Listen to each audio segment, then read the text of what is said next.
Hello my dear student, कैसे हैं आप? आई होप आप सब बहुत अच्छे होंगे और आपकी पढ़ाई काफी अच्छी चल रही होगी। बच्चों, हम लोग क्लास 12 की फिजिकल केमिस्ट्री के अंतर्गत सॉल्यूशन चैप्टर को पढ़ना शुरू किया है और उसके अंदर में हम लोगों ने कॉन्सेंट्रेशन टर्म को समझने की कोशिश की, जिसमें हम लोगों ने लास्ट लेक्चर तक नॉर्मलिटी को डिटेल में डिस्कस कर चुके हैं। बच्चों, आज का जो हमारे पास टॉपिक ऑफ डिस्कशन रहेगा वही कॉन्सेंट्रेशन टर्म में मोलालिटी के बारे में आज जानेंगे हम लोग, और साथ साथ मोल फ्रैक्शन के बारे में भी आज जानने की कोशिश करेंगे। तो चलिए हम लोग बिना देर किए हुए आज के इस लेक्चर की शुरुआत करते हैं। बच्चों, सबसे पहला हमारे पास टॉपिक आता है कि आखिर मोलालिटी होता क्या है। तो मोलालिटी को अगर हम लोग डिफाइन कर सकें तो आप लिख सकते हैं number of moles of solute that can be dissolved in 1 kg of the solvent. 1 kg of the solvent called as molality. ठीक। अच्छा, यहां पे बच्चों मोलालिटी और मोलारिटी में आप कंफ्यूज मत करना। अगर हम लोग बात करते हैं एक तरफ मोलारिटी के बारे में और एक तरफ मोलालिटी के बारे में, क्या डिफरेंस है आओ जरा देख लेते हैं। सबसे पहले मोलारिटी जब भी कंसीडर होता है तो सॉल्यूशन के अंदर में बात होती है, जबकि मोलालिटी बात होते हैं आपके पास सॉल्वेंट के लिए। किसके लिए? सॉल्वेंट के लिए। पहली चीज हो गई। दूसरा, ये आपका टेम्परेचर डिपेंडेंट होता है बेटा, जबकि ये टेम्परेचर इंडिपेंडेंट होते हैं। मतलब मोलालिटी को टेम्परेचर से कोई लेना देना नहीं होगा, ठीक ना। फिर अगर इसकी यूनिट की बात करते हैं तो आप इसका यूनिट सोचोगे मोल पर लीटर, और अगर आप इसका यूनिट सोचोगे तो ये होगा मोल पर केजी। ये कुछ कुछ इंपॉर्टेंट डिफरेंस साबित होते हैं मोलारिटी और मोलालिटी के बीच में। मोलारिटी जब भी बात होगा सॉल्यूशन के लिए बात होगा, और मोलालिटी जब भी बात होगा सॉल्वेंट के लिए बात होगा। मोलारिटी टेम्परेचर डिपेंडेंट होते हैं, जबकि मोलालिटी आपका टेम्परेचर इंडिपेंडेंट होता है। कैसे होगा वो हम लोग आगे की ओर बात करेंगे। तो मोलालिटी जब भी जिक्र होगा बेटा वो सॉल्वेंट के लिए बात की जाएगी। तो अगर हम लोग डिफिनेशन के तौर पे जो लिखे हैं इसको एक मर्तबा पढ़ें तो आप क्या कह सकते हैं? Number of moles of solute that can be dissolved in 1 kg of the solvent. अगर सॉल्वेंट हमारे पास 1 kg हो जाए तो उस 1 kg में जितने नंबर ऑफ मोल सॉल्यूट का मौजूद होगा ना, उसी के लिए हम टर्म यूज करेंगे बेटा मोलालिटी। मोलालिटी को मैं स्मॉल m के साथ दिखाता हूं। This is a molality. फिर Na की बात मैं करूं, this is a number of moles of solute. Number of moles of solute. फिर एक है बेटा WB, इसको हम लोग कह रहे हैं weight of solvent in KG. किस फॉर्मेट में रखना है? केजी के फॉर्मेट में रखना है। देन मोलालिटी बराबर क्या लिखा जाएगा? Number of mole of solute. Moles of solute divide by weight of solvent in KG. Weight of solvent in KG. That means अगर आप इसको ऐसे लिखना चाहें, molality is equal to number of mole को बेटा मैं Na दिखा दूं और वेट ऑफ सॉल्वेंट को WB के साथ दिखा देते हैं। लेकिन याद रखना यहां पे WB हमेशा केजी वाला फॉर्मेट इस्तेमाल करना होगा, ठीक। इसके बाद अगर हम लोग मोलालिटी की यूनिट को समझते हैं तो मोलालिटी का यूनिट क्या हो जाएगा? सबसे पहले मोल। मोल तो एक बेसिक फंडामेंटल यूनिट है, तो ये तो मोल ही रह जाएगा आपका। और वेट का यूनिट क्या लेके चलना है बेटा? केजी लेके चलना है। तो इसका यूनिट एक तो हो गया मोल पर केजी, या फिर लिख सकते हैं क्या? मोल केजी इनवर्स। मोल केजी इनवर्स। यहां पे आप चाहें तो ई को हटा देना, है ना। ये जो ई है आपके पास इसको हटा दो, तो डायरेक्ट यहां पे MOL की बात करेंगे। या फिर आप इसको चाहें तो डायरेक्ट कह सकते हैं मोलल। क्या बोल सकते हैं? मोलल। और मोलल को जब भी दिखाएंगे बेटा स्मॉल m के साथ दिखाएंगे।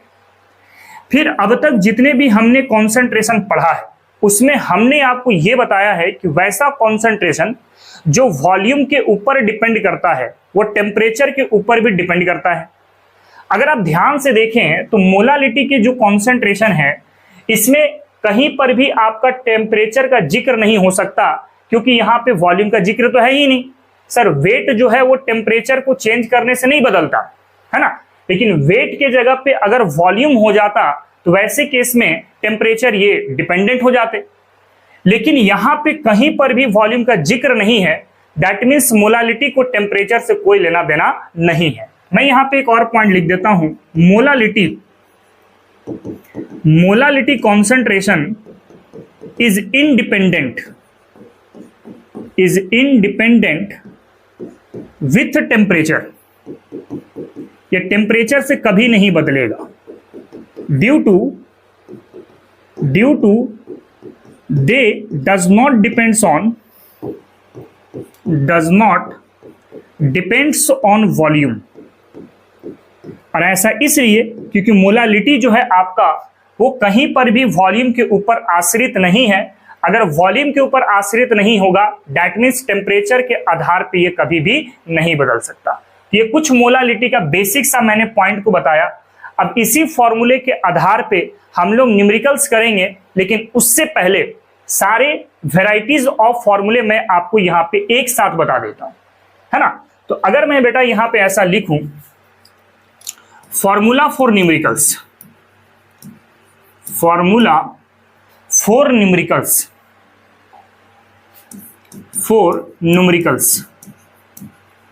अगर न्यूमेरिकल्स के लिए आप मोलालिटी का फॉर्मूला अगर आप देखते हैं तो सबसे पहले बेसिक फॉर्मूला हम लोग क्या जाने, नंबर ऑफ मोल अपॉन क्या होगा बेटा, वेट ऑफ सॉल्वेंट। लेकिन ध्यान देना यहां पर वेट ऑफ सॉल्वेंट किस फॉर्मेट में होगा, केजी के फॉर्मेट पर होगा।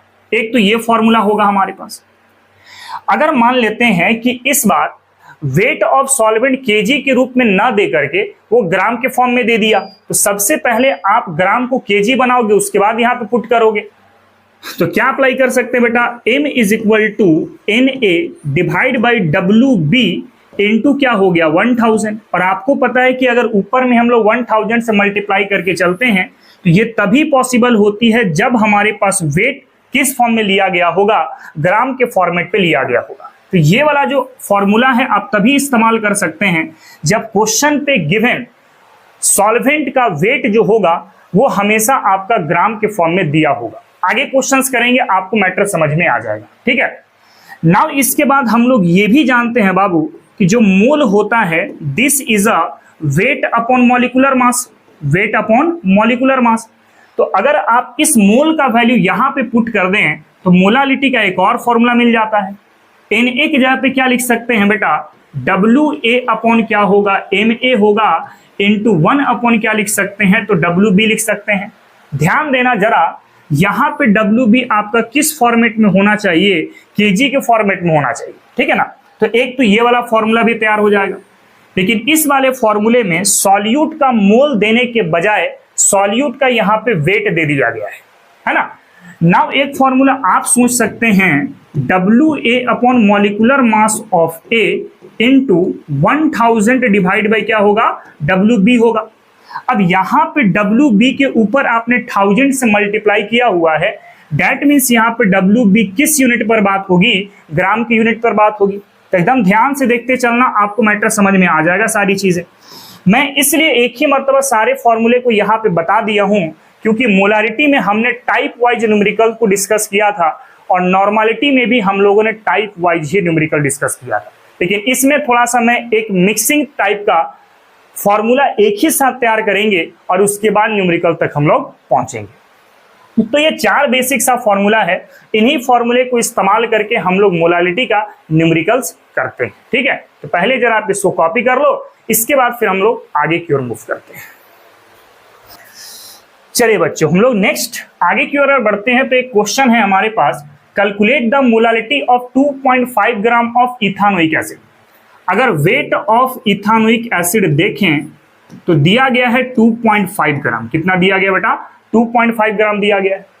अब इसका मॉलिक्यूलर मास अगर हम लोग निकाल ले, molecular mass of ethanoic acid that is CH3COOH, आपको पता है कितना होता है बेटा, 60 ग्राम पर मोल होता है। भाई निकालने तो आता होगा ना। इन 75 gram of benzene, weight of benzene की बात करते हैं तो ये दिया गया बेटा कितना, 75 ग्राम। नाउ आपको पता है कि ए को हम लोग हमेशा सॉल्यूट के रूप से बोलते हैं अपने नोट्स के अंदर में, है ना, और बी को हम लोग हमेशा सॉल्वेंट के रूप में सोचते हैं। अपने नोट की मैं बात कर रहा हूं, बाकी सब अलग अलग मान सकते हैं, लेकिन मैं ए को सॉल्यूट ही बोलता हूं और बी को क्या बोलता हूं, सॉल्वेंट बोलता हूं, ठीक है ना। और मोलालिटी का फॉर्मूला अगर पुट करें तो WA/MA इंटू 1000 अपॉन क्या होगा बेटा, WB होगा। अब यहां पे WB जो है आपके पास ग्राम के फॉर्मेट पर है। क्यों मैं ये वाला फॉर्मूला का इस्तेमाल किया, क्योंकि सर वेट ऑफ सॉल्वेंट आपका ग्राम के फॉर्म में दिया गया है। सारे वैल्यूज को जरा पुट करते हैं तो मोलालिटी बराबर WA हो गया 2.5, मॉलिक्यूलर मास हो गया 60 इंटू 1000 डिवाइड बाई WB कितना हो गया बेटा, 75 हो गया, है ना। अब इस पॉइंट को हटाएंगे तो ये जीरो कैंसिल आउट हो जाएगा। 25 से 25 से कितना बार में गया बेटा, 3 बार में गया। एक जीरो से एक जीरो कैंसिल आउट हो गए, यानी 10 अपॉन क्या हो गया, 18 हो गया। इसको अगर आप सॉल्व करके देखते हैं तो कितना मिल जाएगा, 0.55 मोलल इसका मोलालिटी आपको मिल जाए। तो ये बहुत ही साधारण टाइप का क्वेश्चन था, जिसमें कि हमारे पास सॉल्यूट गिवन था, सॉल्वेंट गिवन था। आप फॉर्मूले पे इसको पुट करके डायरेक्ट कैलकुलेट कर सकते हैं। चलिए इसको कॉपी करें, आगे की ओर मूव करते हैं। चलिए बच्चों आगे की ओर अगर बढ़ते हैं तो next, A solution of glucose in water is 10% W/W, what would be it's molality. इस बार देखो तो परसेंट W/W गिवन है कितना, 10%। कितना दिया गया है, 10% दिया गया है ना। अब परसेंटेज आ जाता है तो हम लोग 3 चीज प्रिडिक्ट करते हैं बेटा, एक तो सॉल्यूट, एक होता है सॉल्वेंट, और एक होता है सर हमारे पास सॉल्यूशन। सॉल्यूट बोले तो WA हो गया, सॉल्वेंट बोले तो सर WB हो गया, सॉल्यूशन बोले तो सर WA+WB हो गया। अब जरा देखो, परसेंटेज का जिक्र जब भी होता है तो सॉल्यूशन हम लोग 100 ग्राम को फिक्स कर देते हैं।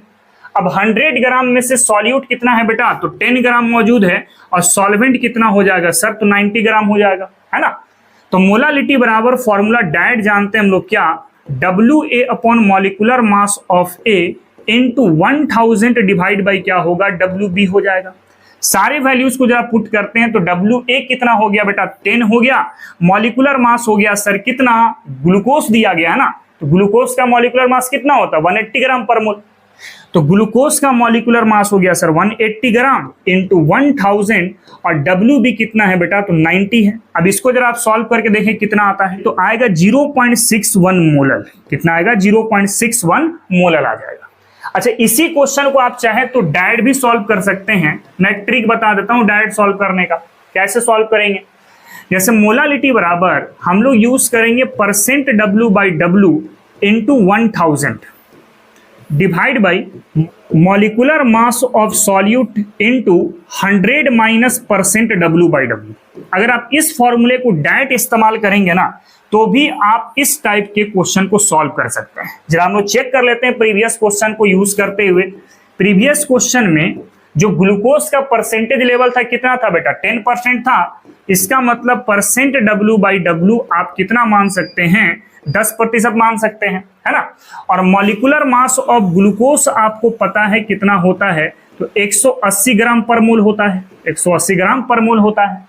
सारे वैल्यूज को अगर इस फॉर्मूले पे रखें, molality is equal two percent W/W into 1000 divide by क्या होगा बेटा, molecular mass of solute into 100 minus क्या लिखेंगे, परसेंट W/W लिखेंगे। सारे वैल्यूज को जरा पुट करें यहाँ पर, तो molality is equal two percent W/W हो गया 10 इंटू हो गया बेटा 1000 डिवाइड बाई 180 इंटू, अब 100 में से परसेंट W/W को माइनस करेंगे तो कितना आ जाएगा, 90 आ जाएगा। अगेन सॉल्व करेंगे, आएगा 0.61 मोलर। तो आप चाहें तो इस क्वेश्चन को ऐसे एक्सपेंड करके सॉल्व करें, या फिर इस फॉर्मूले को डायरेक्ट इस्तेमाल करके सॉल्व करें, बात बराबर होने वाला है। कर सकते हैं, पहले कॉपी करो फिर आगे की ओर मूव करते हैं। चलिए बच्चों आगे की ओर बढ़ते हैं। तो नेक्स्ट टॉपिक है हमारे पास relationship between molality and molarity. Molality और मोलारिटी के बीच में रिलेशन कैसे सोचना है, मैं स्मॉल m को मोलालिटी मान लेता हूं, कैपिटल M इसको मैं मोलारिटी मान लेता हूं, ठीक है ना। फिर D सॉल्यूशन, इसको आप कह रहे हैं density of solution, density of solution. फिर एक मैं लेके चलता हूं Ma, this is a molecular mass of solute, molecular mass of solute आप इसको नाम दे रहे हैं। तो इन सब को मिला करके हम लोग रिलेशन बनाते हैं molality is equal to 1000 into molarity divide by 1000 into density minus molarity into होगा बेटा मॉलिक्यूलर मास ऑफ सॉल्यूट, ठीक है। आप सिंपल इस फॉर्मूले को माइंड में रखें, डायरेक्ट आप क्वेश्चन यहां से बना सकते हैं, जहां पर क्या क्या बेटा स्मॉल m है आपके पास मोलालिटी की तरह, कैपिटल M है आपके पास मोलारिटी की तरह, D क्या है आपके पास डेंसिटी ऑफ सॉल्यूशन, Ma क्या है आपके पास मॉलिक्यूलर मास ऑफ सॉल्यूट मौजूद है, ठीक है। तो इसको आप जरा कॉपी करें, इसके बाद फिर यहां पे कुछ क्वेश्चंस की बात करते हैं हम लोग। चलिए बच्चों, हम लोग एक क्वेश्चन अब डिस्कस कर लेते हैं। The density of 2 molar solution of acidic acid molar mass is equal to 16। Molarity कितना दिया गया है बेटा, देखो तो 2 मोलर दिया गया है, और molecular mass of acidic acid को Ma मान लो, जो दिया गया 60 ग्राम पर मोल, ये दिया गया है, इज 1.02 ग्राम पर ml, और डेंसिटी कितना हो गया 1.02 ग्राम पर ml दे दिया। अब आपको कैलकुलेट करने बोल दिया है मोलालिटी कितना होगा। तो बेसिकली मोलारिटी दिया है और आपको मोलालिटी निकालना है, तो मोलालिटी और मोलारिटी का रिलेशन क्या बताया, molality is equal to 1000 into molarity divide by 1000 into density minus molarity into क्या होगा बेटा मॉलिक्यूलर मास ऑफ सॉल्यूट होगा। अब यहीं पे सारी वैल्यूज को हम लोग पुट करेंगे और आपको मोलालिटी का वैल्यू निकल जाएगा। तो मोलालिटी इज इक्वल टू क्या लिखा जा सकता है, 1000 इंटू मोलारिटी, मोलारिटी देखो तो कितना है बेटा 2 मोलर है, 2 यहाँ पे यूज कर दो, इंटू 1000 इंटू डेंसिटी, डेंसिटी आपके पास कितना है 1.02 है, यहां पर हो गया 1.02 माइनस मोलारिटी हो गया 2, मॉलिक्यूलर मास हो गया बेटा 60। अब इसको जरा सॉल्व करके देखें, तो मोलालिटी इज इक्वल टू यहां पर हो गया बेटा 2000, इसको सॉल्व करेंगे आएगा 1020 माइनस हो जाएगा 120, सॉल्व करें तो मोलालिटी इज इक्वल टू होगा 2000, यहां पर कितना हो जाएगा बेटा 900 हो जाएगा, और इसको अगर आप सॉल्व करके देखें तो मोलालिटी बराबर आएगा 20/9। इसको सिंपलीफाई करके देखो कितना आता है, तो ये आ जाएगा बेटा 2.22 मोलर, ठीक है।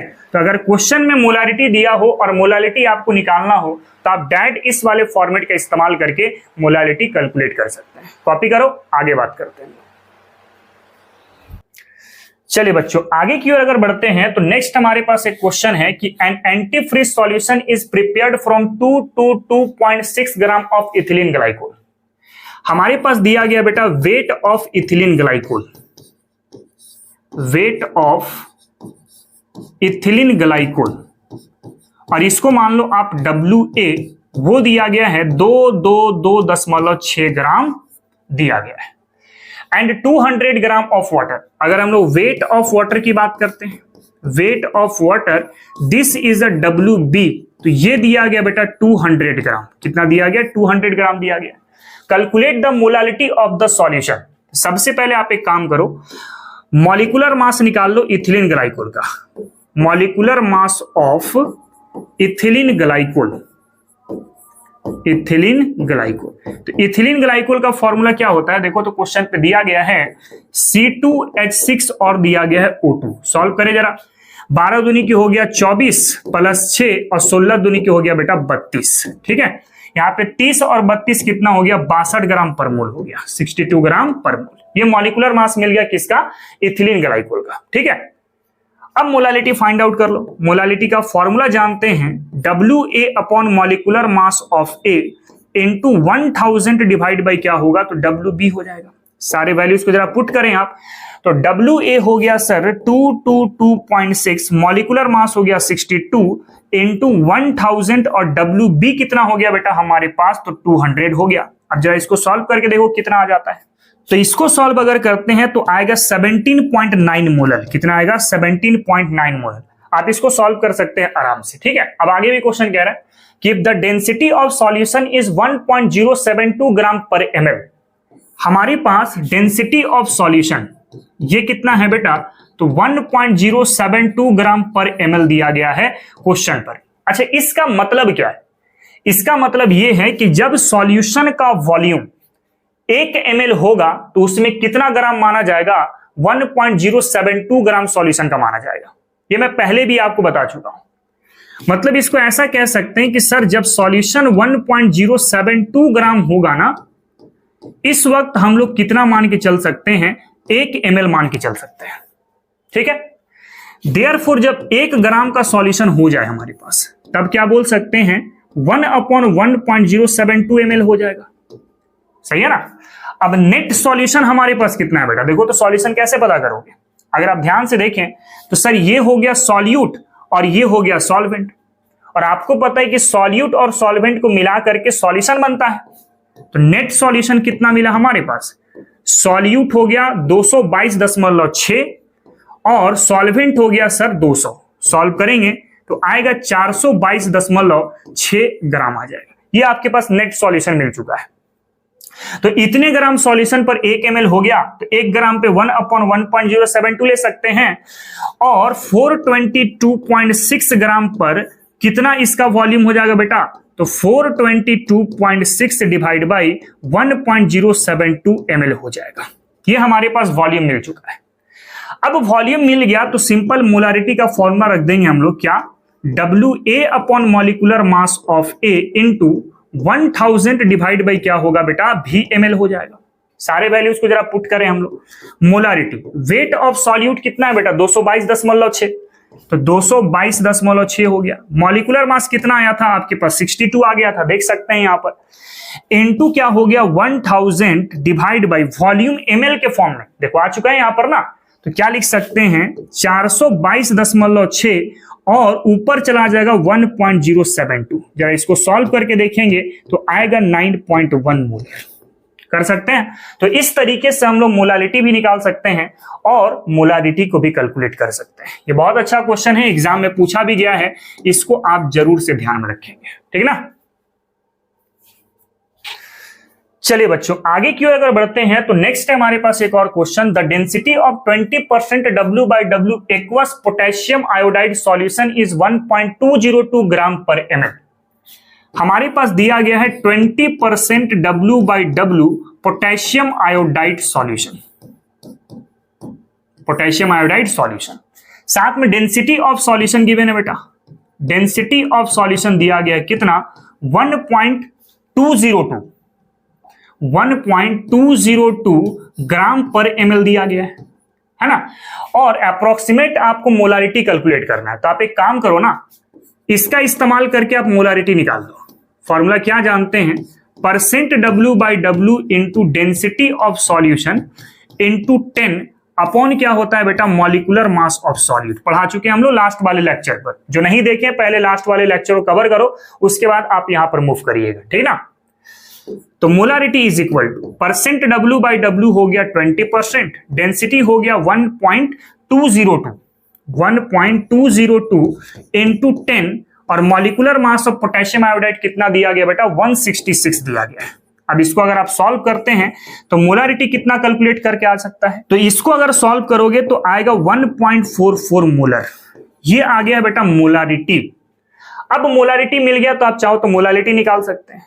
नाउ हम लोग फॉर्मूला एक पढ़े अभी जस्ट कि मोलालिटी इज इक्वल टू क्या होता है? 1000 into molarity divide by 1000 into density minus molarity into क्या होगा बेटा? Molecular mass of solute. पढ़ चुके हैं हम लोग, अभी जस्ट पढ़े। तो मोलालिटी इज इक्वल टू 1000 और मोलारिटी कितना आ चुका है? देखो तो 1.44 आ चुका है। तो मोलारिटी हो गया सर 1.44 डिवाइड बाई 1000 और डेंसिटी कितना था बेटा? देखो तो 1.202 था, तो 1.202 यहां पर हो गया माइनस मोलारिटी 1.44 और मॉलिक्यूलर मास कितना हो गया? 166 हो गया। जरा इसको सॉल्व करके देखें कितना आता है। तो मोलालिटी इज इक्वल टू, ये पॉइंट हटेगा तो 2 जीरो कैंसिल, यानी 1440 यहां पर हो जाएगा, डिवाइड बाई ये पॉइंट हटेगा तो तीनों जीरो कैंसिल, तो 1202 हो जाएगा यहां पर। इसको सॉल्व करेंगे तो 1.44 इंटू क्या लेना पड़ेगा, 166 लेना पड़ेगा। जरा इसको सॉल्व करके देखो कितना आता है, जल्दी से बताओ। तो इसको सॉल्व करने के बाद आ जाता है 1.5 मोलल। कितना आ जाता है बेटा, 1.5 मोलल आ जाता है। ठीक है, तो अगर हमारे पास मोलारिटी दिया जाता है तो आप मोलारिटी बहुत ही आसानी से इस फॉर्मूले का इस्तेमाल करके बना सकते हैं। तो पहले कॉपी करो, फिर हम लोग आगे की ओर मूव करते हैं। चलिए बच्चों, तो हम लोग नेक्स्ट अगले टॉपिक की तरफ बढ़ते हैं। तो हमारे पास टॉपिक है बेटा मोल फ्रैक्शन। क्या होता है मोल फ्रैक्शन? तो डिफिनेशन अगर पहले हम लोग लिखें, the ratio of number of mole of one component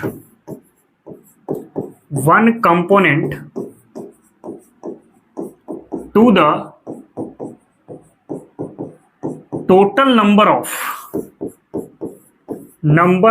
moles of all components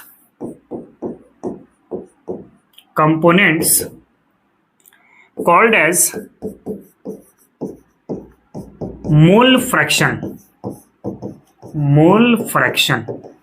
जैसे अगर मान लो कि हमारे पास एक सॉल्यूशन है और उस सॉल्यूशन को बनाने के लिए आपने दो कंपोनेंट का इस्तेमाल किया हुआ है। मान लो एक है कंपोनेंट ए और एक है आपके पास component B.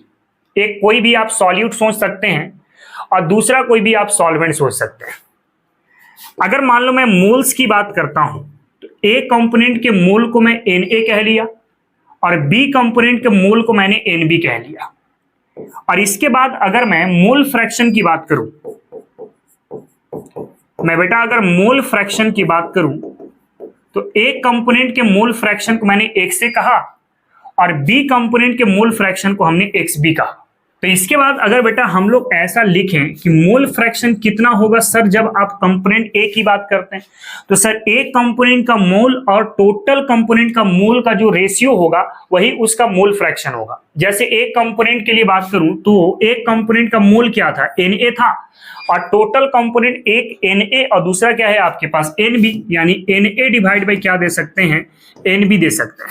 This is a mole fraction of component A.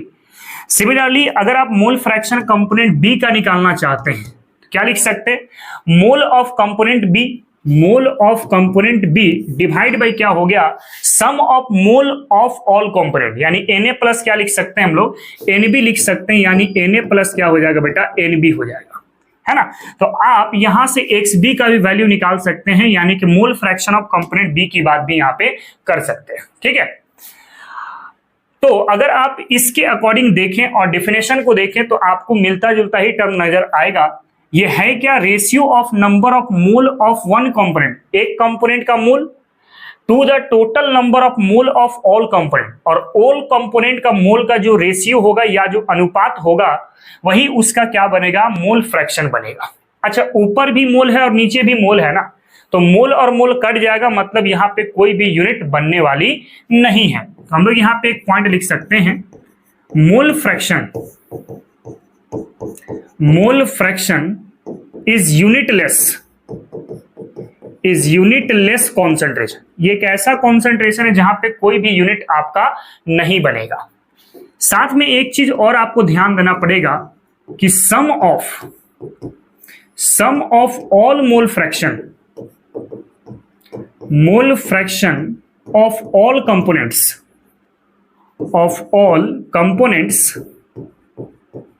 components is equal to 1. That means Xa plus Xb अगर आप लेके चलेंगे ना तो इसकी वैल्यू हमेशा 1 के बराबर होगी। आप कैलकुलेट भी कर सकते हैं कि कैसे 1 के बराबर होगी। जैसे अगर मैं ऐसा बोलूं कि सर Xa है तो Xa को आप क्या लिख सकते हैं, Na divide by Na plus Nb लिख सकते हैं, और Xb को आप बोलना चाहें तो Xb को क्या लिख सकते हैं, यहां से Nb डिवाइड बाई हो जाएगा बेटा Na प्लस Nb हो जाएगा, कर सकते हैं। अब सिंपल यहां से आप Na प्लस Nb को कॉमन निकाल लो, ठीक है। तो Xa plus Xb is equal to क्या लिख सकते हैं, 1 upon Na plus Nb common निकल गया, बचा क्या बेटा, Na प्लस Nb बच गया। अब Na प्लस Nb दोनों कट जाएगा तो वैल्यू क्या मिल जाएगा आपको, 1 मिल जाएगा। दैट मीन्स हम लोग सीधा सीधी बात में ये कह सकते हैं कि सर XA प्लस XB इसकी वैल्यू कितने के बराबर होगी बेटा, 1 के बराबर होगी। इसलिए मैंने यहां पे टर्म लिखा कि sum of all mole fraction of all components is equal to क्या होगा, 1 होगा। ठीक है, तो ये कुछ पॉइंट है आपका मोल फ्रैक्शन के रिगार्डिंग में। पहले जरा आप इसको कॉपी कर लो, इसके बाद हम लोग आगे की ओर मूव करते हैं। चलिए बच्चों आगे की ओर अगर बढ़ते हैं तो नेक्स्ट है हमारे पास कुछ question. Mole fraction of NaCl in a solution containing 1 mole of NaCl in 1000 gram of water. हमारे पास मोल फ्रैक्शन निकालना है, एक सॉल्यूशन दिया गया है NaCl और किसका है बेटा, वाटर का। ये हमारे पास एक सॉल्यूशन दिया गया है। अब इस सॉल्यूशन में आप मान लो कि NaCl जो है this is a component A और H2O को हम लोग मान लेते हैं कंपोनेंट B। क्वेश्चन में क्या गिवन है, मोल की बात अगर करें जो क्वेश्चन में दिया गया है तो NaCl का मोल कितना है बेटा, 1 मोल दिया गया है। दैट इज Na बराबर आपको कितना मिल गया है, 1 मोल मिल गया है। जबकि 1000 ग्राम ऑफ वाटर दिया गया है, दैट मीन्स WB दिया गया है कितना, 1000 ग्राम। और मॉलिक्यूलर मास ऑफ वाटर आपको पता है कितना होता है, 18 ग्राम पर मोल होता है। और इन दोनों को डिवाइड करके आप चाहे तो मोल निकाल सकते हैं। That means NB is equal to क्या होगा, WB अपॉन MB हो जाएगा। WB कितना बेटा, 1000 और मॉलिक्यूलर मास कितना हो गया, 18। इसको सॉल्व करेंगे कितना मिलेगा, 55.5 मोल मिलेगा। अब सिंपल आपको मोल फ्रैक्शन निकालने बोला है किसका, NaCl का। तो आप एक काम कर लो, मैं यहां पे मोल फ्रैक्शन इंडिकेट कर देता हूं कि सर NaCl के मोल फ्रैक्शन को X से बोल लीजिए और वाटर के मोल फ्रैक्शन को आप XB बोल लीजिए। तो यहां से अगर मैं XA की बात करूं बेटा, तो XA बराबर आप क्या जानते हैं, number of mole of component A divide by total number of moles. आप कह सकते हैं ऐसा Na plus NB। That is XA is equal to Na कितना है बेटा, 1 मोल दिया गया है, डिवाइड बाय 1 प्लस क्या होगा, 55.5। अब इसको जरा सॉल्व कर लो। That is XA is equal to क्या लिख सकते हैं, 1 अपॉन 56.5 लिख सकते हैं। अब इसको जरा सॉल्व करके देखो, जो आएगा वही उसका मोल फ्रैक्शन हो जाएगा। ठीक है, चलिए इसको जरा सॉल्व करके देखो कितना आ जाता है। तो ये आ जाएगा बेटा 0.0177, 0.0177 इसका मोल फ्रैक्शन आ जाएगा। कर सकते हैं, पहले इसको कॉपी करो, उसके बाद अगले क्वेश्चन की तरफ मूव करते हैं। नेक्स्ट हम लोग आगे की ओर बढ़ते हैं बेटा। तो नेक्स्ट एक और क्वेश्चन है कि a sample of glucose in water is 10% W/W। हमारे पास परसेंट W/W ग्लूकोज दिया गया है बेटा, ग्लूकोज सॉल्यूशन दिया गया है और वो कितना है बेटा, तो 10% है। अगर परसेंटेज के फॉर्म में है तो सॉल्यूट हमें अलग निकालना होगा, सॉल्वेंट हमें अलग सोचना पड़ेगा और सॉल्यूशन हमें अलग सोचना पड़ेगा। सॉल्यूट को क्या बोलते हैं, WA, सॉल्वेंट क्या हो गया बेटा, WB, और सॉल्यूशन क्या हो गया बेटा, WA प्लस WB। अच्छा WA कितना है, 10 ग्राम हो गया। सॉल्यूशन परसेंटेज में कितना होता है, 100 ग्राम होता है, आपको पता भी है ये चीजें। अब 100 में से 10 माइनस करेंगे तो 90 ग्राम बचेगा, जो आपका सॉल्वेंट बनेगा। ठीक है, नाउ हमारे पास 2 कंपोनेंट था, एक था सर आपके पास ग्लूकोज और एक कंपोनेंट था सर आपके पास वाटर। ठीक है, आप इन दोनों कंपोनेंट का मोल फ्रैक्शन पता करने वाले हैं एक एक करके। सबसे पहले आप एक काम कर लो कि इसको हम लोग कंपोनेंट A कह लेते हैं और इसको हम लोग कंपोनेंट B कह लेते हैं। अब अगर मैं मोल्स की बात करता हूं, क्या बात करूं बेटा, मोल्स की बात करूं, तो इसके मोल को मैं ऐसा कहता हूं कि Na इज इक्वल टू क्या होगा, WA/Ma हो जाएगा। और NB इज इक्वल टू क्या कह सकते हैं, तो WB अपॉन MB कह सकते हैं, वही तो होता है। तो Na is equal to WA कितना है बेटा, देखो तो 10 ग्राम और मॉलिक्यूलर मास कितना होता है, 180 हो जाएगा। अब इसको जरा सॉल्व करके देखो कितना आता है। तो इसको सॉल्व करेंगे बेटा, आएगा 0.055। ठीक है, सिमिलरली आप NB को फाइंड आउट करेंगे तो NB बराबर WB कितना है, देखो तो WB है आपके पास 90 और वाटर का मॉलिक्यूलर मास कितना होता है 18। सॉल्व करेंगे कितना आ जाएगा बेटा, 5 आ जाएगा। ठीक है, अब ग्लूकोज का मोल फ्रैक्शन को आप X से मान लो और वाटर के मोल फ्रैक्शन को आप XB मान लो। X से बराबर आप क्या कह सकते हैं, X से बराबर कह सकते हैं mole of glucose divide by mole of glucose plus mole of water, that is number of mole of A divide by number of mole of A plus क्या होगा, number of mole of B, that is X A is equal to Na कितना है बेटा, देखो तो Na है sir 0.055 divide by हो गया 0.055 और Nb कितना मिला बेटा, 5 मिल गया। अब इसको जरा आप सॉल्व करके देखें तो x इज इक्वल टू क्या मिलेगा, 0.055 डिवाइड बाई हो गया 5.055। अब जरा इसको सॉल्व करके देख लो कितना आ जाता है। तो इसको सॉल्व करेंगे बेटा तो आएगा 0.010। ये आपके पास ग्लूकोज का मोल फ्रैक्शन मिल गया है। अब दूसरा अगला जो बोल रहा है कि वाटर का भी मोल फ्रैक्शन चाहिए, दोनों कंपोनेंट के बारे में बोला है ना भाई, ग्लूकोज का तो मिल चुका है हमारे पास, वाटर का एक अलग से बात करनी होगी। तो आपको पता है कि सर XA प्लस XB जो होता है ये 1 के बराबर होता है, देयरफॉर XB बराबर क्या लिख सकते हैं, तो 1 माइनस XA लिख सकते हैं, अभी तो जस्ट पढ़ा थे इसको। That is 1 minus XA, XA कितना था बेटा 0.010, सॉल्व करेंगे तो 0.989 इसका आ जाएगा करेक्ट मोल फ्रैक्शन। कर सकते हैं, तो पहले जरा इसको कॉपी करो, उसके बाद कुछ और क्वेश्चंस की बातें यहां पर करते हैं हम लोग। चलिए बच्चों अगले क्वेश्चन की तरफ बढ़ते हैं। तो एक क्वेश्चन है जो पीएमटी में पूछा गया था 2005 में, 2011 में और 2015 में। क्या था क्वेश्चन, देखिए जरा, what is the mole fraction of the solute in a 1 molar aqueous solution. Molality कितना रखा गया, 1 मोलर रखा गया है, और 1 मोलर एक्वस सॉल्यूशन तो उसका मोल फ्रैक्शन कितना होगा सॉल्यूट का, यही आपसे क्वेश्चन पूछा है। ठीक है, तो सबसे पहले मोलालिटी की बात आप सोचते हैं, तो मोलालिटी कितना है बेटा, 1 मोलर दिया गया है ना। अब 1 मोलर कहने का मतलब यह है कि sir 1 mole of solute, 1 mole of solute dissolved in 1 kg of the solvent, 1 kg of the solvent। अभी हम लोग जस्ट डिस्कस किए थे मोलालिटी के अंदर में कि अगर सॉल्वेंट का अमाउंट 1 kg हो जाए तो 1 kg सॉल्वेंट के अमाउंट पे सॉल्यूट का जितना मोल होगा वही उसका क्या बनता है, मोलालिटी बनता है। तो 1 मोलर कहने का मतलब यह है कि सॉल्वेंट अगर 1 kg फिक्स कर देते हैं तो उसमें नंबर ऑफ मोल्स कितना हुआ होगा, 1 हुआ होगा, इसलिए मोलालिटी कितना मिल गया बेटा, 1 मोलर मिल गया। तो नंबर ऑफ मोल आपको कितना मिल गया बेटा, तो 1 मोल मिल गया, और weight of solvent that is WB आपको कितना मिल गया है, तो 1 kg मिल चुका है। अच्छा 1 kg को आप चाहे तो 1000 ग्राम भी लिख सकते हैं, क्या लिख सकते हैं, 1000 ग्राम लिख सकते हैं, है ना। अच्छा molecular mass of solvent, solvent के रूप में क्या इस्तेमाल करना है, वाटर इस्तेमाल करना है, चूंकि एक्वस सॉल्यूशन की बात कर रहा है, तो ये कितना हो जाएगा, 18 ग्राम हो जाएगा, है ना। तो आपके पास number of mole of B क्या लिख सकते हैं, WB अपॉन क्या होगा बेटा, MB होगा। WB बोले तो 1000/18 सॉल्व करेंगे आएगा कितना, 55.5। ये वाटर का हमें क्या मिल चुका है, मोल मिल चुका है।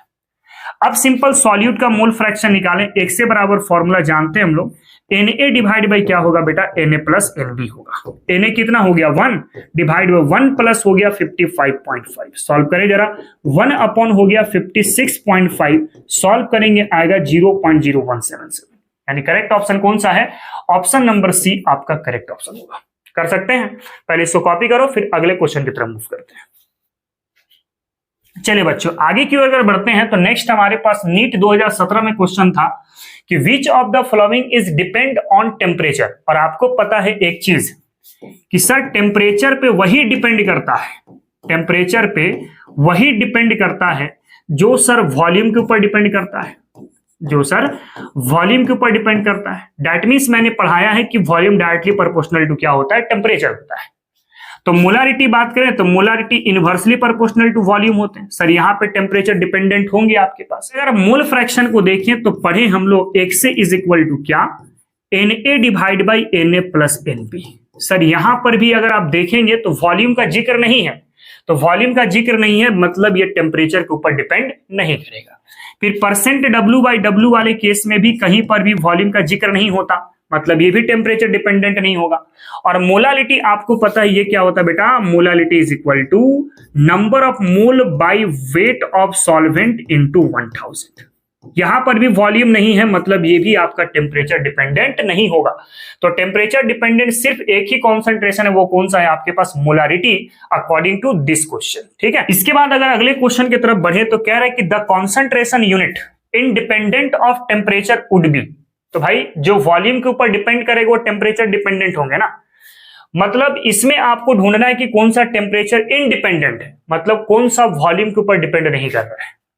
तो नॉर्मलिटी जानते हैं, normality inversely proportional to volume होता है, ये सब टेम्परेचर डिपेंडेंट है आपका। ठीक है, आगे बढ़िए।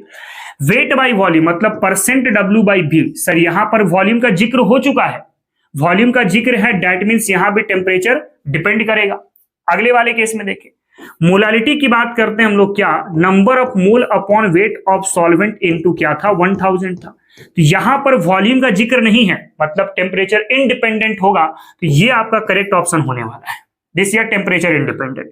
और मोलारिटी आप जानते हैं क्या होता है, this is a number of mole of solute by volume of solution in litre. तो यहां पर भी वॉल्यूम का जिक्र आ गया, मतलब ये टेम्परेचर आपका डिपेंडेंट होगा। तो इसका करेक्ट ऑप्शन कौन सा दिख रहा है, ऑप्शन नंबर सी आपका करेक्ट ऑप्शन होने वाला है। कर सकते हैं, बहुत आसान सा क्वेश्चन था, पहले आप इसको कॉपी कर लो, उसके बाद अगले क्वेश्चन की तरफ मूव करते हैं।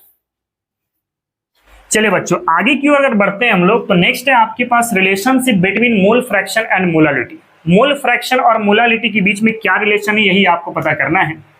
जैसे हम लोग मोल फ्रैक्शन एक से क्या पढ़े, Na divide by Na plus Nb, ये हम लोग पढ़े। एंड Xb बराबर हम लोग पढ़े क्या, Nb divide by Na plus Nb। अब क्या करो ना, दोनों को एक दूसरे के साथ डिवाइड कर दो, that means XA divide by XB। क्या मिलेगा देखो तो, Na divide by Na plus Nb divide by Nb divide by क्या होगा बेटा, Na प्लस Nb होगा। कर सकते हैं, ये ऊपर चला जाएगा तो आपके पास क्या मिलेगा, XA divide by XB is equal to Na divide by Na plus Nb into Na plus Nb divide by क्या होगा, Nb होगा। भाई ये चौथा बटा ऊपर चला जाएगा, ये और ये कटेंगे आपके पास, तो XA by XB is equal to क्या मिलेगा, Na डिवाइड बाई Nb मिल जाएगा। नाउ हम लोग जानते हैं कि Nb number of mole of solvent को क्या लिख सकते हैं, weight of solvent by molecular mass of solvent, ऐसा लिख सकते हैं, है ना। अब इस वाले वैल्यू को उठा के यहां पर रख दो, that means XA divide by XB is equal to क्या हुआ, Na डिवाइड बाई Nb की जगह पे जरा इसको पुट कर लो, तो क्या मिलेगा, WB इंटू क्या हो गया बेटा, MB हो गया। अब क्या करना है ना कि 1000 से मल्टीप्लाई करो और 1000 से आप डिवाइड कर दो, मतलब ऐसे लिख रहा हूं मैं, XA divide by XB is equal to Na divide by WB into 1000 से मल्टीप्लाई किया हमने और 1000 से फिर हमने डिवाइड भी कर दिया। अगर आप 1000 को कट कर दोगे तो फिर से आप यहीं पर पहुंच जाएंगे, है ना। तो 1000 को मल्टीप्लाई किए, फिर 1000 को हमने क्या किया, डिवाइड किया। ना इसके बाद अगर आप इस वाले चीज को देखते हैं, नोटिस करते हैं इस वाले चीज को, ये जो है आपके पास, ये क्या है बेटा, दिस इज अ मोलालिटी। ये क्या है, मोलालिटी, जिसको आप स्मॉल m के साथ दिखाते हैं। मतलब रिजल्ट क्या मिला आपके पास, XA divide by XB is equal to molality into molecular mass of solvent divide by 1000। कर सकते हैं, एक तो ये वाला रिलेशन आपके सामने आ जाएगा, और आप चाहें तो एक और रिजल्ट यहाँ पे बना सकते हैं, XA डिवाइड बाई XB की जगह पे क्या लिख लेंगे, 1 माइनस XA। भाई XA प्लस XB 1 के बराबर होता है ना, इज इक्वल टू क्या हो गया, molality into molecular mass of solvent into क्या होगा बेटा, 1000 होगा। तो आप इसको भी यूज कर सकते हैं, वो डिपेंड करेगा कि क्वेश्चन आपका किस तरह का मौजूद है। ठीक है, तो पहले इसको जरा कॉपी करो, इसके बाद फिर हम लोग यहाँ पे एक क्वेश्चन डिस्कस करते हैं। चलिए बच्चों आगे की ओर अगर बढ़ते हैं, तो एक क्वेश्चन है हमारे पास जो जेईई मेंस 2019 में पूछा गया था कि the mole fraction of solvent in aqueous solution of a solute is 0.8। Solvent की बात कर रहे हैं हम लोग ना, मतलब आप XB की बात कर लो, XB कितना है बेटा, तो 0.8 दिया गया है। ठीक है, अगर 0.8 XB है तो XA बराबर क्या लिख सकते हैं, 1 minus XB, that means 1 minus 0.8 value कितना मिल जाएगा, 0.2 मिल जाएगा। आगे बढ़िए, the molality of the aqueous solution, molality कितना होगा एक्वस सॉल्यूशन का, यही आपसे क्वेश्चन पूछ रहा है। तो हम लोग रिलेशन अभी जस्ट देखें कि XA divide by XB is equal to क्या होता है, molality into molecular mass of solvent divide by 1000। अभी हम लोग जस्ट इस चीज को प्रूव भी किए हुए हैं। अब इसी फॉर्मूले का मैं इस्तेमाल कर रहा हूं। X A is equal to कितना मिला बेटा 0.2 और एक्स बी आपको कितना मिला है 0.8 मिला है, इज इक्वल टू मोलालिटी और एक्वस सॉल्यूशन की बात कर रहा है ना, तो एक्वस सॉल्यूशन कहने का मतलब 18 ग्राम। भाई जलीय विलयन है, वाटर मौजूद है, तो वाटर एक सॉल्वेंट की तरह होगा, मॉलिक्यूलर मास ऑफ वाटर सोचना पड़ेगा। कितना होता है molecular mass of water, this is 18 gram per मोल। ठीक है, डिवाइड बाई क्या होगा बेटा 1000 हो जाएगा। इसको कट करेंगे तो आएगा 55.5। कितना आएगा 55.5 और इसको लेके चलेंगे तो 4 टाइम में कट जाएगा, तो मोलालिटी बराबर क्या मिल जाएंगे 55.5 बाई क्या हो जाएगा बेटा 4 हो जाएगा। जब इसको सॉल्व करके देखो कितना आता है, तो इसको सॉल्व करेंगे तो आएगा 13.88 मोलर, 13.88 मोलर। तो इसका करेक्ट ऑप्शन कौन सा होगा, ऑप्शन नंबर सी आपका करेक्ट ऑप्शन हो जाएगा। कर सकते हैं, कॉपी करो, अगले क्वेश्चन की तरफ मूव करते हैं। नेक्स्ट हम लोग आगे की ओर बढ़ते हैं बेटा। तो अगला क्वेश्चन कह रहा है कि what would be the molality of 20% W/W aqueous solution of potassium iodide. यहाँ पे सिर्फ आई लिखा गया है, this is a potassium iodide. ठीक है ना, आपके पास परसेंट W/W दिया गया है बेटा, कितना है 20% है ना, और आपको निकालना क्या है, तो आपको निकालना है मोलालिटी, मोलालिटी निकालना। तो सबसे पहले इस परसेंट W/W के एक्सपेंड करो। अगर आप सॉल्यूट की बात करते हैं दिस इज अ WA, अगर आप चाहें सॉल्वेंट की बात करना तो ये क्या होगा बेटा WB होगा, और फिर आप चाहें सॉल्यूशन की बात करना तो WA प्लस WB हो जाएगा आपके पास। क्या सही है, तो सॉल्यूट कितना मिलेगा यहाँ पे से 20 ग्राम, सॉल्यूशन कितना होगा बेटा 100 ग्राम, और सॉल्वेंट कितना होगा बेटा तो 80 ग्राम, क्योंकि 20% W/W की बात कर रहा है। और मोलालिटी बराबर फॉर्मूला जानते हैं हम लोग, this is a WA upon molecular mass of A into 1000 divide by क्या होगा WB होगा, है ना। तो मोलालिटी इज इक्वल टू देखो WA कितना हो गया 20 gram, molecular mass of potassium iodide दिया गया है 166 इंटू 1000 और WB आपके पास कितना है बेटा तो 80 ग्राम दिया गया है। आप इसको जरा सॉल्व करो, तो अगर आप इसको सॉल्व करोगे तो 1.5 के आसपास में आ जाएगा, यानी इसका करेक्ट ऑप्शन कौन सा होने वाला है, ऑप्शन नंबर बी करेक्ट होने वाला है। ठीक है, अच्छा इसी क्वेश्चन को आप चाहे तो एक और तरीके से सॉल्व कर सकते हैं। क्या तरीका था, तो हमने मोलालिटी का डायरेक्ट एक फॉर्मूला बताया था। अगर क्वेश्चन पर परसेंट W/W दिया गया हो तब आप डायरेक्ट फॉर्मूला इस्तेमाल कर सकते हैं, percent W/W into 1000 divide by molecular mass of solute into 100 minus क्या था परसेंट W/W। आप इसको भी डायरेक्ट इस्तेमाल कर सकते हैं, तो सॉल्यूट सॉल्वेंट और सॉल्यूशन निकालने की आवश्यकता नहीं पड़ेगी, डायरेक्ट आप यहीं पे पुट कर सकते हैं। चलिए देखते हैं हम लोग, जैसे molality is equal two percent W/W कितना था बेटा 20% इंटू हो गया 1000, molecular mass of solute question पर दिए गए थे कितना 166, तो ये हो गया बेटा 166 इंटू 100 परसेंट W/W हो गया 20। सॉल्व कर दो तो मोलालिटी इज इक्वल टू हो गया 20 इंटू 1000 डिवाइड बाई 166 इंटू क्या होगा 80 हो जाएगा। सॉल्व करके देख लें, तो सॉल्व करेंगे तो यहां पर आएगा 1.51 मोलर के आसपास, यानी करेक्ट ऑप्शन कौन सा होने वाला है, ऑप्शन नंबर बी आपका करेक्ट होने वाला है। कर सकते हैं, पहले इसको कॉपी कर लो फिर अगले क्वेश्चन की तरफ मूव करते हैं। चलिए बच्चों नेक्स्ट क्वेश्चन की तरफ बढ़े हैं, तो ये जेईई एडवांस 2019 का क्वेश्चन है, आप देख सकते हैं। क्वेश्चन कह रहा है कि the mole fraction of urea in an aqueous urea solution containing 900 gram of water is 0.05। ठीक है, हमारे पास एक सॉल्यूशन है यूरिया सॉल्यूशन, जिसमें एक कंपोनेंट तो यूरिया है और दूसरा कंपोनेंट आपके पास वाटर है, क्योंकि यहाँ पे एक्वस यूरिया सॉल्यूशन बोला है। आप यूरिया को कंपोनेंट ए कह लो और वाटर को आप कंपोनेंट बी कह लो। ठीक है, तो यूरिया का जो मोल फ्रैक्शन है वो दिया गया 0.05 और वेट ऑफ वाटर आपको दे दिया गया 900 ग्राम। सिर्फ यही नहीं, मॉलिक्यूलर मास ऑफ वाटर आपको दिया गया है 18 ग्राम पर मोल, क्वेश्चन पे आप देख सकते हैं। अब इन दोनों को आप डिवाइड करें, that is NB is equal to, तो क्या मिल जाएगा 900/18। सॉल्व अगर करेंगे बेटा तो आ जाएगा 50 मोल। ठीक है, अब हमें निकालना है यहां पर कि if the density of solution is 1.2 gram per ml, density of solution भी दिया गया है यहां पर 1.2 ग्राम पर ml, ml के जगह पर आपको पता है कि पर सेंटीमीटर क्यूब भी लिख के चलेंगे तो भी बात बराबर पड़ता है। मोलारिटी फाइंड आउट करना है। सबसे पहले चलते हैं मोल फ्रैक्शन से। मोल फ्रैक्शन बराबर क्या होता है, Na डिवाइड बाई होगा Na प्लस Nb।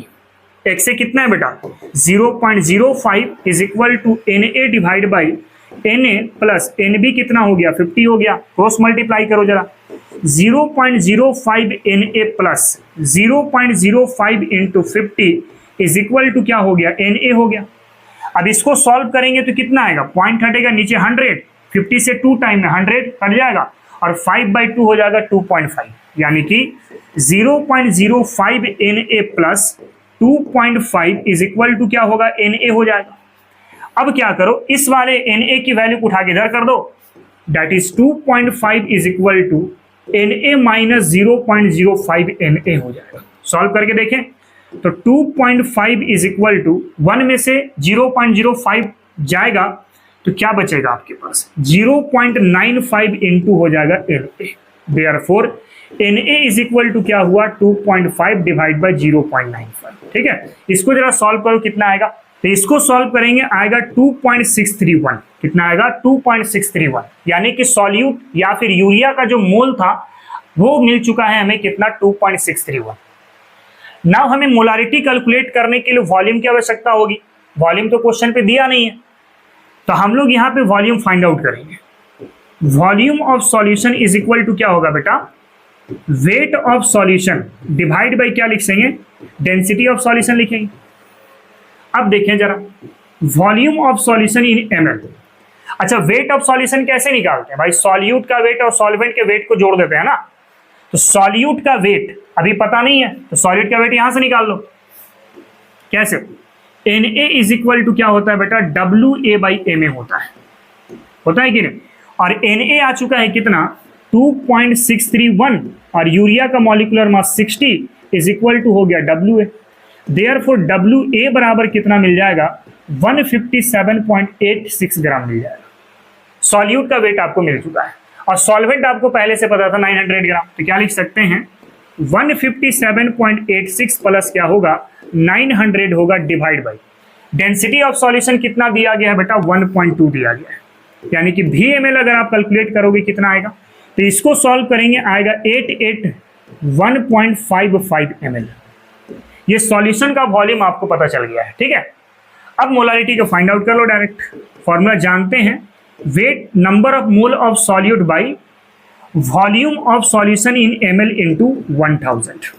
ठीक है, तो molarity is equal to number of mole of solute कितना आ चुका है 2.631, तो 2.631 हो गया इंटू 1000 और वॉल्यूम कितना आ चुका है बेटा 881.55। अब इसको सॉल्व करके देखो कितना आता है, इसको अगर सॉल्व कर लेंगे तो आता है 2.98 मोलर, 2.98 कर सकते हैं। तो एक बहुत अच्छा क्वेश्चन था और प्रीवियस ईयर का ही क्वेश्चन था, आप देख सकते हो। आपने इसको प्रैक्टिस अच्छे से करनी है, तो पहले आप जरा इसको कॉपी करो फिर आगे की ओर मूव करते हैं। चलिए बच्चों, नेक्स्ट हम लोग आगे की ओर अगर बढ़ते हैं तो अगला क्वेश्चन है कि what is the molarity and molality of a 13% solution by weight of sulphuric acid with a density of 1.02 gram per ml। To what volume should 100 ml of this solution be diluted in order to prepare 1.5 normal solution। ये भी आपके पास JEE का ही question है, लेकिन बहुत पुराना question है, 1978 में पूछा गया था, है ना। कैसे बनेगा और जरा बात करते हैं। सबसे पहले कि what is the molarity and molarity of 13% solution by wait. सबसे पहले परसेंट W/W दिया गया है बेटा कितना 13%। ठीक है, आगे क्या बोल रहा है, सल्फ्यूरिक एसिड दिया गया है, तो molecular mass of sulphuric acid कितना होता है, ये होता है बेटा आपके पास 98 ग्राम पर मोल और डेंसिटी आपको सॉल्यूशन का दे चुका है कितना 1.02 ग्राम पर ml।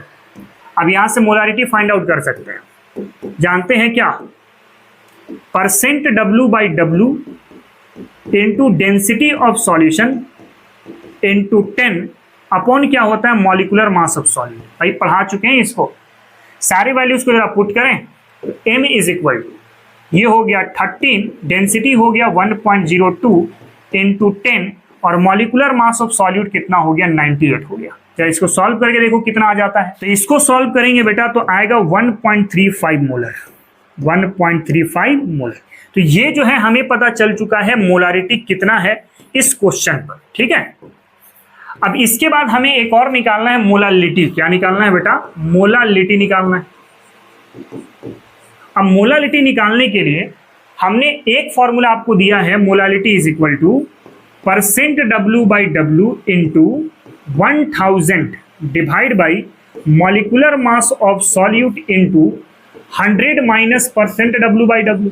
भाई याद होगा आज ही के क्लासेस में हम लोग किए हुए हैं, तो सारे वैल्यूज को जरा यहां पर रखें तो क्या मिल जाएगा? Molality equal two percent W by W 13% into हो गया 1000, molecular mass of sulphuric acid 98, 100 minus हो गया बेटा 13।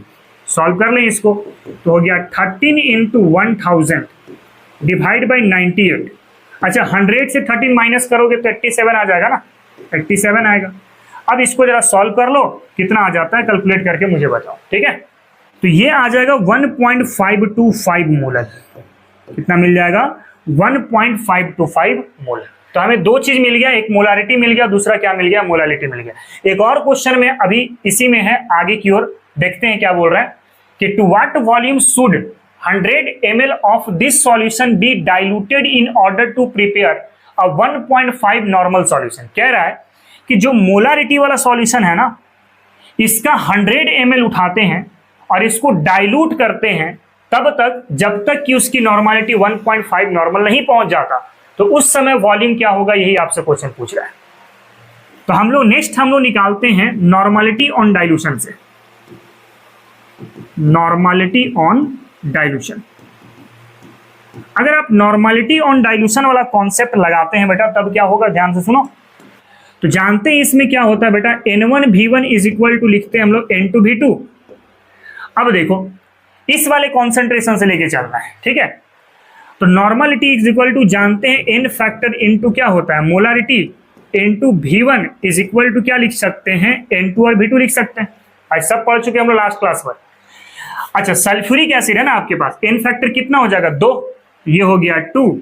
मोलारिटी कितना आया हुआ था देखो तो 1.35 और वॉल्यूम कितना सोचना था 100 ml is equal to N2 कितना पहुंचाना है 1.5 इंटू क्या होगा V2 होगा। आपको V2 कैलकुलेट करना बेटा यहां से, है ना। तो V2 is equal to 2 into 1.35 into 100 divide by क्या होगा 1.5 होगा। या इसको सॉल्व करके देखो V2 का वैल्यू कितना आता है। तो इसको अगर सॉल्व करेंगे बेटा तो आ जाएगा 180 ml। तो आप देख सकते हो कि यहाँ पे हमने मोलारिटी को कैसे फाइंड आउट किया है, मोलालिटी को हमने कैसे फाइंड आउट किया और साथ में नॉर्मलिटी ऑन डाइल्यूशन को इस्तेमाल करके कैसे हमने वॉल्यूम को कैलकुलेट किया है, ठीक है। तो पहले इसको जरा कॉपी कर लो, उसके बाद फिर हम लोग आगे की ओर मूव करते हैं। चलिए बच्चों आगे की ओर अगर बढ़ते हैं हम लोग तो नेक्स्ट एक और क्वेश्चन है कि 8 gram sodium hydroxide is dissolve in 18 gram of water, mole fraction of sodium hydroxide in solution and molality of the solution respectively. JEE Mains 2019 का क्वेश्चन। सबसे पहले अगर आप देखो वेट ऑफ सोडियम हाइड्रोक्साइड कितना दिया गया बेटा 8 ग्राम दिया गया है, और molecular mass of sodium hydroxide कितना होता है 40 ग्राम पर मोल होता है, आपको पता है ये चीजें, है ना। अच्छा वाटर का वेट दिया गया है यानी WB दैट इज वाटर का कितना दिया गया है 18 ग्राम, और मॉलिकुलर मास ऑफ वाटर ये कितना हो जाता है बेटा तो 18 ग्राम पर मोल हो जाता है। यही होता है हमारे पास। क्या निकालने बोला, मोल fraction of sodium hydroxide in the solution. आप एक काम करो इन दोनों को डिवाइड करके पहले मोल निकाल लो, क्या होगा 8/40 दैट इज 1/5 दैट इज 0.2 मोल, ठीक है।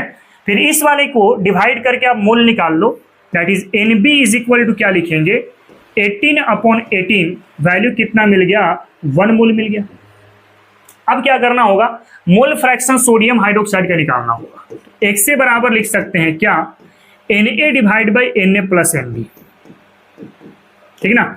Na कितना है बताओ तो, Na है सर आपके पास 0.2, डिवाइड बाई 0.2 और NB कितना है 1, यानी कि 0.2 बाई हो गया 1.2। इसको जरा सॉल्व करो कितना आ जाता है। तो इसको सॉल्व करेंगे आएगा 0.167। ये सोडियम हाइड्रोक्साइड का मोल फ्रैक्शन आ चुका है। तो इसमें अगला जो क्वेश्चन हमसे निकालने बोला है बेटा वो है मोलालिटी। क्या निकालने बोला है? मोलालिटी निकालने बोला है। तो मोलालिटी का फॉर्मूला जानते हैं क्या होता है? WA/MA इंटू 1000 अपॉन क्या होगा? WB होगा। अब सारे वैल्यूज यहां से देख करके यहाँ पुट कर दो, सॉल्व करेंगे, आंसर आ जाएगा। मोलालिटी इज इक्वल टू, देखो तो WA कितना है 8 ग्राम, मॉलिक्यूलर मास कितना हो गया 40 गुने 1000 और वेट ऑफ सॉल्वेंट कितना था बेटा? तो 18 था। ठीक है, इससे कितना बार में जाएगा? 55.5 में जाएगा और इससे कितना बार में जाएगा? 5 बार में जाएगा। अब इसको अगर सॉल्व करेंगे आएगा 11.1, यानी इसका करेक्ट आंसर कौन सा होगा? मोल फ्रैक्शन हो गया 0.167 और मोलालिटी कितना हो गया? 11.1 मोलर, 11.1 मोलर। ठीक है, तो इसका करेक्ट ऑप्शन कौन सा दिख रहा है बताओ तो? ऑप्शन नंबर ए आपका करेक्ट ऑप्शन है। कर सकते हैं, कॉपी करो, आगे की ओर मूव करते हैं हम लोग। चलिए हम लोग नेक्स्ट आगे की ओर अगर बढ़ते हैं तो बेटा हमारे पास एक क्वेश्चन जेईई मेंस में 2020 में पूछा गया था और ये क्वेश्चन बहुत ज्यादा अच्छा है अगर आप इसको कायदे से देखते हैं और इसको सॉल्व करने की कोशिश करेंगे तब। क्वेश्चन कह रहा है कि solution of 2 components containing N1 moles of the first component and N2 moles of the second component is prepared. हमारे पास बेटा एक सॉल्यूशन दिया गया है, ठीक है, और इस सॉल्यूशन में एक कंपोनेंट तो सॉल्यूट है और दूसरा कंपोनेंट हमारे पास क्या है बेटा? सॉल्वेंट है। आप ऐसा करो, सॉल्यूट को 2 बना लो और सॉल्वेंट को बना लो 1। ठीक है, और हमारे पास मोल्स दिया गया है, एक कंपोनेंट का मोल N2 है और दूसरे कंपोनेंट का मोल आपके पास N1 दिया गया है। आगे कह रहा है कि M1 and M2 are the molecular weight the component first and second respectively. हमारे पास मॉलिक्यूलर वेट भी दिया गया है बेटा, मॉलिक्यूलर वेट भी दिया गया है। इसका मॉलिक्यूलर वेट M2 कह रहा है और इसका मॉलिक्यूलर वेट M1 कह रहा है। आगे कह रहा है if the density of the solution is gram per ml। आपके पास सॉल्यूशन की डेंसिटी भी है, डेंसिटी d ग्राम पर ml डेंसिटी दिया गया है। C2 is the molarity and X2 is a mole fraction of the second component। हमारे पास यहाँ पे मोलारिटी भी गिवन है, लेकिन मोलारिटी सिर्फ कंपोनेंट नंबर 2 का दिया गया है ना। इसके मोलारिटी को C2 कहा जा रहा है और इसके मोल फ्रैक्शन को X2 बोला जा रहा है। अब कह रहा है कि C2 का कौन सा रिलेशन आपके पास करेक्ट है इस ऑप्शन के अकॉर्डिंग। ठीक है, तो इसका जो करेक्ट ऑप्शन है बेटा वो ऑप्शन नंबर सी होगा। कैसे होगा आओ जरा हम लोग इसको सॉल्व करने की कोशिश करते हैं। सबसे पहली चीज आपको तो बेटा यहाँ पे सोचना पड़ेगा मोलारिटी ऑफ 2 के अकॉर्डिंग। आपको पता है कि मोलारिटी बराबर क्या होता है? Number of mole upon volume of solution in ml into क्या होगा? 1000 होगा। ठीक है, ये तो हम लोग जानते हैं। अब क्वेश्चन में कहीं पर भी वॉल्यूम का जिक्र तो है नहीं, तो वॉल्यूम नहीं है लेकिन डेंसिटी तो दिया गया है ना, तो डेंसिटी वाला को यूज करेंगे। N2 is equal to volume के जगह पे क्या लिख सकते हैं?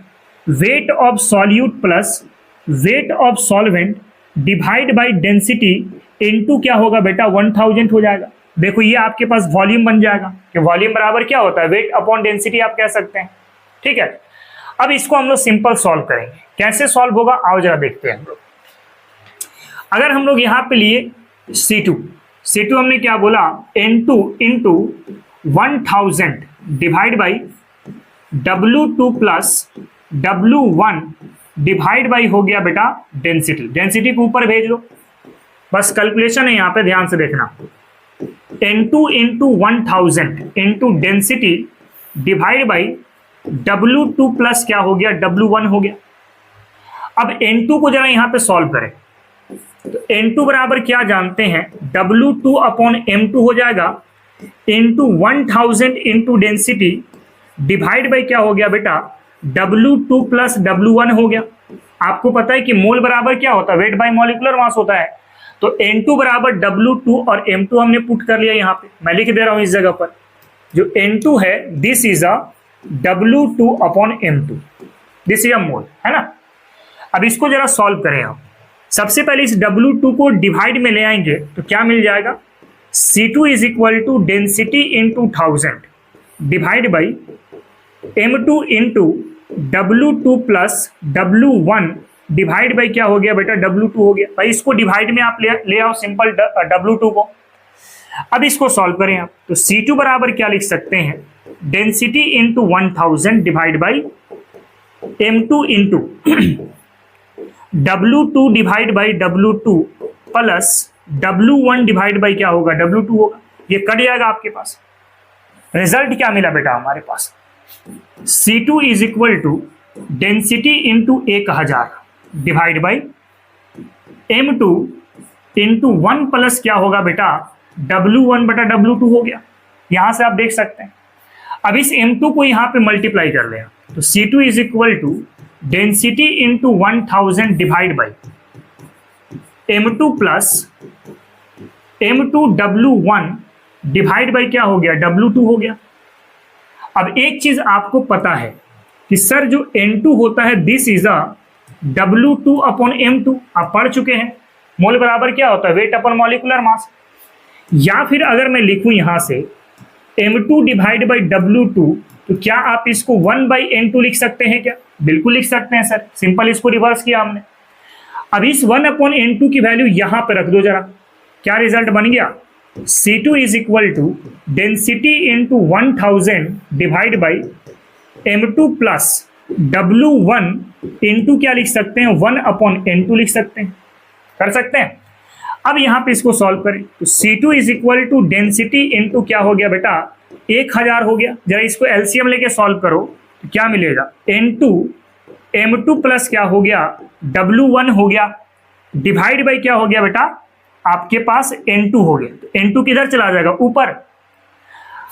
तो आपके पास क्या मिला, C2 is equal to density into 1000 N2 हो गया आपके पास N2 divide by N2 into M2 plus क्या हो गया, W1 हो गया। अच्छा आप N1 बराबर क्या लिखते हैं, this year W1 upon M1 लिखोगे ना, तो यहां से W1 बराबर क्या लिखा जा सकता है, M1 इंटू N1 लिखा जा सकता है। अब इस वाले वैल्यूज को उठा के यहाँ पे W1 पे रख दो। कैलकुलेशन थोड़ा सा लंबा है, आप देखते चले बस। यहाँ पे C2 इज इक्वल टू क्या मिला, 1000 गुने density into N2 divide by N2 into हो गया बेटा M2 प्लस, अब W1 की जगह पे क्या लिख सकते हैं, M1 इंटू N1 लिख सकते हैं, दैट इज M1 इंटू क्या हो गया, N1 हो गया। कर सकते हैं ऐसा। अब क्या करो कि एक बार N1 प्लस N2 से मल्टीप्लाई करो, फिर N1 प्लस N2 से आप डिवाइड कर दो, तो क्या लिख सकते हैं, देखो तो C2 is equal to 1000 into D into N2 divide by N1 plus N2, यहां पे एक बार मल्टीप्लाई कर लिए, फिर एक बार यहां पे डिवाइड कर देता हूं, N2 M2 plus N1 M1 divide by क्या हो गया बेटा, N1 प्लस N2 हो गया। अब जैसे ये दोनों N1 प्लस N2 को कट करोगे ना, आप पहले से पुराने इक्वेशन तक पहुंच जाओगे। ठीक है, अब इसको सॉल्व कर लो, तो C2 बराबर क्या मिला, 1000 गुने डेंसिटी। अब इसको आप क्या लिख सकते हो, मोल फ्रैक्शन ऑफ कंपोनेंट नंबर 2, यानी कि अगर आप इसकी बात करते हैं, देखो ये वाले की बात आप करते हैं, तो आप इसको क्या लिख सकते हैं, दिस इज x2, यहां पे मैं यूज कर रहा हूं this is x2 divide by, आगे बढ़ो, N2 divide by N1 plus N2, इसको क्या लिख सकते हैं हम लोग, x2 लिख सकते हैं, x2 इंटू क्या हो गया बेटा, M2 हो गया। और यहां पे क्या लिख सकते हैं, देखो तो N1 divide by N1 plus N2, तो आप इसको x1 लिख सकते हैं, x1 इंटू M1 हो गया। कर सकते हैं ना भाई, आप इसको सोच करके देखो, this is x2 mole fraction of component number 2, और N1 divide by N1 plus N2 को आप क्या लिख सकते हैं, मोल fraction of component number 1। Now एक चीज आप जानते हैं कि सर x1 प्लस x2 जो होता है ये 1 के बराबर होता है, दैट मीन्स x1 बराबर क्या लिख सकते हैं, 1 माइनस x2 लिख सकते हैं। ठीक है, यहां पे मैं स्मॉल लिख दिया हूं, यहां पे मैं कैपिटल किया हूं, आप दोनों एक ही तरह समझ के चलना। ठीक है, तो C2 बराबर क्या लिख सकते हैं, 1000 into density into x2 divide by क्या हो गया बेटा, यहां पर x2 इंटू M2 प्लस क्या लिख सकते हैं, x1 की जगह पर हो जाएगा 1 माइनस x2 इंटू क्या हो गया बेटा m1 हो गया। अब सिंपल इसको सॉल्व कर दो, आपका आंसर आ जाएगा। ठीक है, तो इसको जब आप सॉल्व करेंगे तो आएगा C2 is equal to x2 density into 1000 divide by क्या हो गया बेटा x2 m2 प्लस यहां से m1 आ गया, m1 माइनस क्या हो गया m1 इंटू x2 हो गया। अब सिंपल इसको सॉल्व कर लो तो आपका करेक्ट आंसर मैच कर जाएगा। ठीक है, करके देखें तो C2 इज इक्वल टू क्या मिला x2 into density into 1000 divide by m1, ठीक है, प्लस यहां से x2 को कॉमन निकाल लो तो क्या मिल जाएगा बेटा m2 माइनस m1 मिल जाएगा। This is a relation of C2। अब ये जो रिलेशन है यही रिलेशन आपके पास था ऑप्शन नंबर सी पे, आप देख सकते हैं 1000 into density into x2 by m1 plus x2 into m2 minus m1। This is a correct option, यानी ऑप्शन नंबर सी आपका करेक्ट होगा। ठीक है, एक बार इसको देख लो, है ना, और एक बार ये पूरी कैलकुलेशन को आप देख लो। अगर कहीं पे कोई डाउट है तो आप मुझसे क्वेश्चन पूछ सकते हैं। क्लियर? चलिए बच्चों, इसके बाद हम लोग बढ़ते हैं इस वाले क्वेश्चन पे। क्वेश्चन क्या कह रहा है देखो तो, the mole fraction of solute in a solution is 0.1। Mole fraction को बेटा हम लोग करते हैं XA मान लेते हैं, ये हो गया आपके पास 0.1। आगे कह रहा है कि 298 kelvin molarity of this solution is the same as its molality. मतलब मोलारिटी और मोलालिटी दोनों क्या है बेटा आपके पास सेम है, ये क्वेश्चन में कह दिया है। And density of solution at 298 kelvin is 2 gram per centimetre cube. Density आपके पास कितना है बेटा 2 ग्राम पर ml दिया गया है, या फिर डेंसिटी आप चाहें तो 2 ग्राम पर सेंटीमीटर क्यूब भी आप इसको कह सकते हैं। अब क्वेश्चन पूछ रहा है the ratio of molecular mass of solute and solvent. ये क्वेश्चन जेईई एडवांस का है, 2016 में पूछा गया है आपके पास। कैसे बनेगा और जरा देखते हैं हम लोग। सबसे पहले एक काम कर लेते हैं हम लोग कि आपके पास दिया गया है बेटा मोलारिटी, तो मोलारिटी को आप ऐसे कर लो number of mole of solute divide by volume of solution in ml into क्या होगा 1000 होगा, ऐसा ले। तो मोलारिटी बराबर क्या लिख सकते हैं Na डिवाइड बाई, आप लिख सकते हैं यहां पे weight of solute plus wait of solvent by density of solution. क्यों मैं ऐसा लिखा, क्योंकि सर क्वेश्चन में कहीं वॉल्यूम का जिक्र नहीं है, तो वॉल्यूम बराबर क्या लिखते हैं वेट बाई डेंसिटी लिखते हैं ना, या डेंसिटी बराबर वेट बाई वॉल्यूम लिखते हैं हम लोग। तो वेट बाई हमने क्या कर दिया डेंसिटी लिख दिया, इनटू क्या हो गया बेटा 1000। ठीक है, यहां तक बात हो गई। मोलारिटी इज इक्वल टू आप सिंपल लिखें Na divide by WA plus WB, और डेंसिटी की जगह पर क्या हो गया बेटा 2 हो गया, इनटू हो गया आपके पास 1000। इसको मान लिया आप इक्वेशन नंबर 1। नाउ आप मोलारिटी को फाइंड आउट करो। मोलारिटी बराबर क्या जानते हैं Na divide by WB into क्या होगा 1000 हो जाएगा। इसको मान लो आप इक्वेशन नंबर 2। अब दोनों इक्वेशन आपस में बराबर होने वाला है, यानी 1 इक्वल टू क्या है आपके पास 2 है, या फिर molality is equal to molarity है। तो मोलालिटी और मोलारिटी को देखें आप, Na डिवाइड बाई क्या लिख सकते हैं, this is WA plus WB।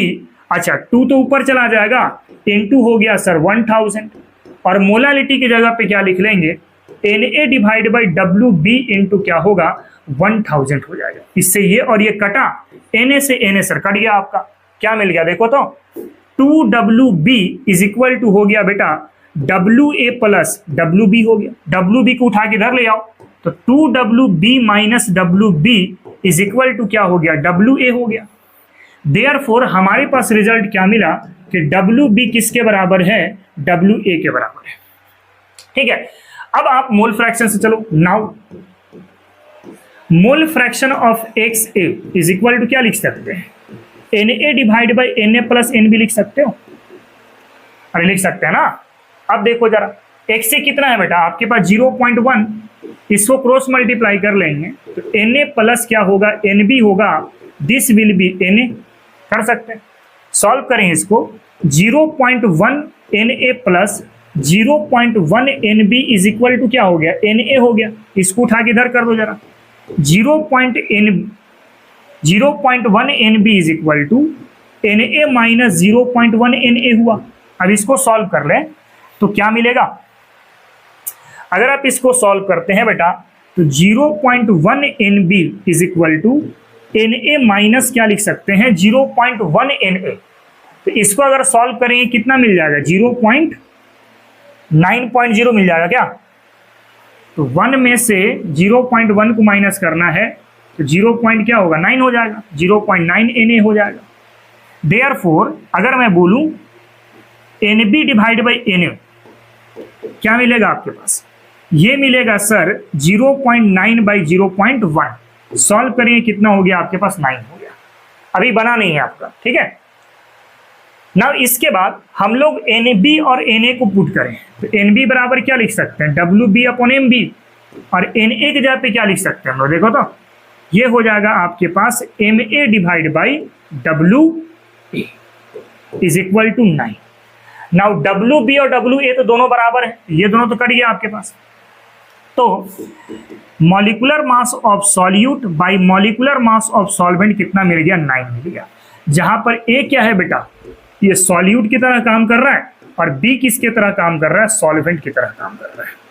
This is a correct answer, ठीक है। तो इस तरीके से इस वाले क्वेश्चन को हम लोग सॉल्व करते हैं। पहले इसको कॉपी कर लो, उसके बाद अगले क्वेश्चन की तरफ मूव करते हैं हम लोग।